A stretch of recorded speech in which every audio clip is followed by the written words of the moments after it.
Welcome back sa ating channel. We are here guys to talk about an interesting topic. It is to address stuff that I have stated before. It is all about the clear result and the 80 plus certification. Bakit hindi na po natin ito masyadong nire-recommend as just the reference pagdating sa pagpipili ng power supply. And what is all about the cybernetics that is in the title of this video. For more videos like this, feel free to subscribe. This video is brought to you by SCDKey, the best website that you may visit in terms of very affordable deals and best offer para sa application softwares, games, and yes, operating system. And there you are, you may check the Windows 10 Pro, and by using our promo code, ma-avail mo lang siya ng around $14.95 or 700 plus pesos. That's it mga kaibigan. Check the description below. May mga links po tayo dyan to go directly sa kanilang website. So sisimplehan ko, it's very straightforward topic. I will keep it short and simple. 80 plus certification and the clear result. Sabi ko dati sa mga videos ko, ito yung pupuntahan nating website para ma-assure natin na yung binibili nating power supply is under a brand na merong mga certified power supplies talaga. Like Corsair, Cooler Master, Silverstone, Be Quiet, FSP, nandyan sila lahat. However, moving forward to 2024 or as early as 2 to 3 years ago nga, napansin din natin na may mga videos na na-release from other international tech reviewers that there was a power supply na nagpadala lang sila ng golden sample yet hindi naman talaga yun yung na-roll out sa market. Like for the case of Apex Gaming, if I'm not mistaken. So, recently, may na-discover ulit tayo. Power supplies na dating nagkakaroon ng notorious na pangalan sa ating market na hindi naman pala certified pa ng clear result or ng 80 plus certification, yet they are now having a badge of 80 plus bronze or gold or any ang nagro-roll out sa market. And ang daming ang nasiraan ng mga units. Marami nagsasabi na yes, tumagal sa akin. However, those people are just users na nakabili ng power supply siguro na yung power supply na yun is kumbaga good enough para doon sa kanilang requirements, like they are having an APU or maybe just Ryzen 3 or Ryzen 5 na merong entry level na video card. Pero syempre, some of them maybe nakachamba rin sila. Ngayon, ano namang concern pagdating sa 80 plus certification? Andun na po sila. Nandun na po sa listahan ng clear result and 80 plus certified bronze na po itong mga products na to. However, pag titinan mo sa ating market, hindi naman yun yung mga specific models din na ibinebenta. Or if they are, most likely, baka golden sample din yung naipadala sa kanila. Buti na lang, recently, mas nagme-mainstream na yung cybernetics. Actually, hindi ko siya masyadong pinansin nung una ko siyang napakinggan 2 to 3 years ago. Pero, I'm wishing na sana mag-prosper yung project na to.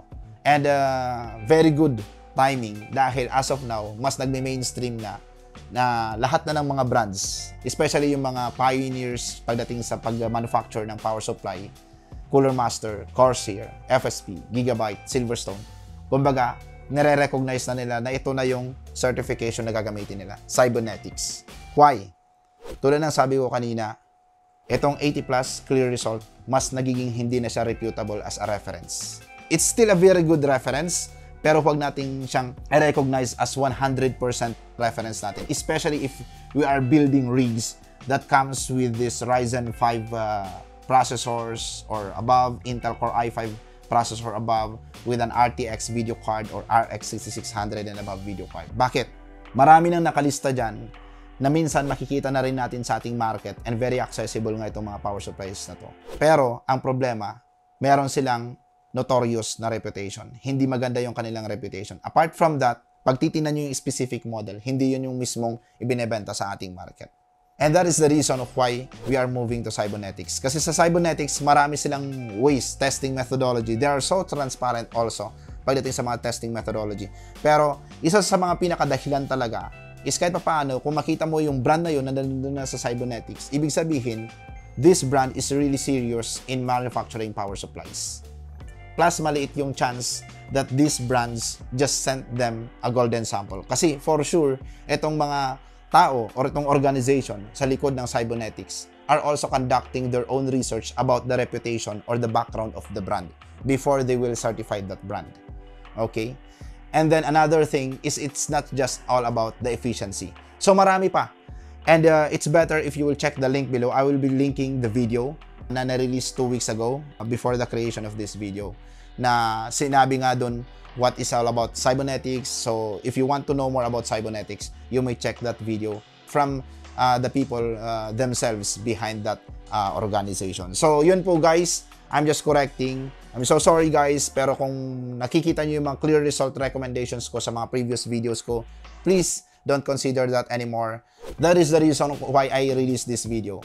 Baka kasi may mga ilan sa inyo na maliligaw or makakapamili ng maling power supply ng dahil lang sa mga videos na yun. So, maybe I will take down those videos as well kasi may mga contents na siya na hindi na siya applicable, or if not take down, maybe I will be adding disclaimers sa mga videos na yun para at least pag napanood ng mga kasamahan natin or even you guys, you will take into account na those part of the video is not anymore accurate as of 2024. So guys, ayun, move on na kayo sa cybernetics. Pero of course, hindi lang po ito yung ating reference. Cybernetics is a very good reference in choosing the right power supply, and mas maliit yung chance na magkamali tayo na makapamili ng power supply, pero it will not be the only reference. Of course, there are still a lot of things to consider, like for example, reviews and those tier list. Pero ayun nga, recently yung mga tier list hindi na rin ganun ka-accurate. So as we move forward, siguro sa aking pagbabalik, I will also dig more better references for us to choose the right power supply. Pero ayun, avoid clear result as your reference and move on sa cybernetics. For more videos like this, feel free to subscribe.